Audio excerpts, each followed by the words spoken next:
مخدومہ کائنات سیدہ طیبہ طاہرہ جان احمد کی راحت پہ لاکھوں سلام۔ سیدہ داخل ہوئی تو اپنے پلو سے نا چادر سے کوئی چیز کھولی۔ پرانے زمانے میں نا عورتیں دوپٹے کے ساتھ ہی پیسے باندھ لیتی تھی، وہ تو بعد میں پرس آیا تو وہ رواج ختم ہو گیا،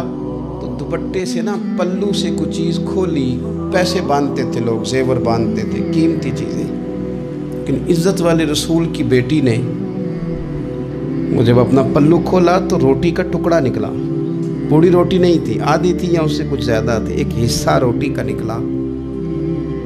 تو نبی کریم صلی اللہ تعالیٰ علیہ وسلم کی بارگاہ میں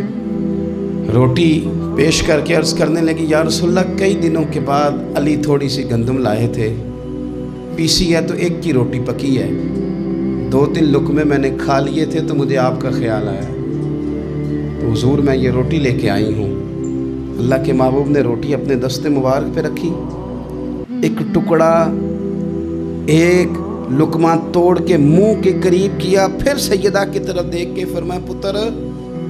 3 دن میں نا 3 دن اور 3 راتوں میں یہ پہلا لقمہ ہے جو تیرے باپ کے گلے سے گزرنے لگا۔ یہ 2 جہاں کے شاہ ہیں، یہ پاس کچھ رکھتے نہیں، 2 جہاں کی نعمتیں ہیں، ان کے خالی ہاتھ میں